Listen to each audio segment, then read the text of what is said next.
തിരുവനന്തപുരത്തെ സാഹചര്യം നോക്കിയാൽ നമുക്കറിയാം, ഏറ്റവും കൂടുതൽ ഈ തട്ടുകടകൾ പുറത്തുനിന്ന് വന്ന് താമസിക്കുന്നവരാണ്. അവർ ഭൂരിഭാഗം ആളുകളും ഭക്ഷണത്തിന് ആശ്രയിക്കുക ഇങ്ങനെ എപ്പോഴും സജീവമായിരിക്കുന്ന ഹോട്ടലുകളെയൊക്കെയാണ്. ഹോട്ടൽ അല്ലെങ്കിൽ ചെറിയ ഹോട്ടലുകൾ, തട്ടുകടകളെയൊക്കെയാണ്.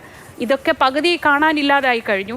ഇനിയിപ്പോൾ ഇങ്ങനെയും കൂടി വന്നാൽ, ഇത്രയും വലിയൊരു വില കൊടുത്ത് അവർക്ക് എങ്ങനെ ഇത് മുന്നോട്ട് കൊണ്ടുപോകാൻ കഴിയും?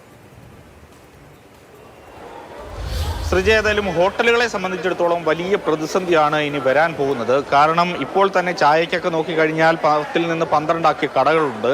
അതുകൊണ്ട് തന്നെ വില വർധനവ് കാര്യമായി ജനങ്ങളെ ബാധിക്കുമെന്ന കാര്യത്തിൽ സംശയമില്ല. ഏറ്റവും അധികം ബാധിക്കുന്നത് ഇങ്ങനെ പാചകവാതകം മാത്രം ഉപയോഗിച്ചുകൊണ്ട് കച്ചവടം നടത്തുന്ന കടകളെയൊക്കെ ആയിരിക്കും. ഇതുപോലെ വെജിറ്റേറിയൻ കടകൾ, നേരത്തെ ശ്രീജ സൂചിപ്പിച്ചതുപോലെയുള്ള തട്ടുകടകൾ, അവിടെയൊക്കെ ആയിരിക്കും കൂടുതൽ ഈ പ്രശ്നം ബാധിക്കാൻ സാധ്യതയുള്ളത്. കാരണം മറ്റ് ഹോട്ടലുകളൊക്കെ നോക്കിക്കഴിഞ്ഞാൽ പല ഹോട്ടലുകളും വിറകടുപ്പിലേക്കൊക്കെ പോകുന്ന ഒരു കാഴ്ച നമ്മൾ കണ്ടിരുന്നു കഴിഞ്ഞ പാചകവാതക പ്രതിസന്ധിയെ തുടർന്ന്. പക്ഷേ ഇപ്പോൾ പാചകവാതകമൊക്കെ ലഭിച്ചു തുടങ്ങിയത് കൊണ്ട് തന്നെ ഒന്ന് കരകയറി വരുന്ന സമയത്താണ് വീണ്ടും ഇരട്ടടിയായി ഇങ്ങനെ ഒരു വില വർധനവ്.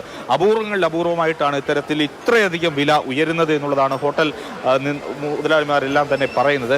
ഈ വില വർധനവ് എങ്ങനെ, ഏത് തരത്തിൽ നിങ്ങളെ ബാധിക്കും?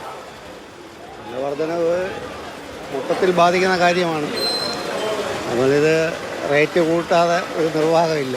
ഒന്നാമത് ഗ്യാസ് കിട്ടുന്നില്ല, യുദ്ധവും പ്രശ്നമായതുകൊണ്ട് അതിൻ്റെ പേരിലെ ഗ്യാസ് കിട്ടുന്നില്ല. ഇപ്പോൾ അതിനുപരി ഇപ്പം ഇത്രയും രൂപ കൂടി കൂട്ടിയിരിക്കുന്നു. ഒരു നിർവാഹവും ഇല്ലാത്ത രീതിയിലാണ് ഈ പോക്ക്. ഇതെങ്ങനെയാണെന്നുള്ളത് എല്ലാവരുമായിട്ട് ഒന്ന് ഹോട്ടൽ അസോസിയേഷനൊക്കെ ആലോചിച്ച് തീരുമാനിച്ചിട്ട് ഒരു തീരുമാനം എടുക്കാമെന്ന് പറഞ്ഞിരിക്കുകയാണ്. നിലവിൽ എങ്ങനെയാണ് ഇവിടുത്തെ സാഹചര്യം? വില കൂട്ടേണ്ടി വന്നിട്ടുണ്ടോ? പാചകവാത പ്രതിസന്ധിയൊക്കെ ഉണ്ടായപ്പോൾ വില കൂട്ടിയിട്ടില്ല. എല്ലാം നമ്മൾ ആദ്യത്തെ ആ നോർമൽ റേറ്റിൽ തന്നെയാണ് കൊടുക്കുന്നത്. ഇനിയിപ്പോൾ അത് പോരാതെ വരും.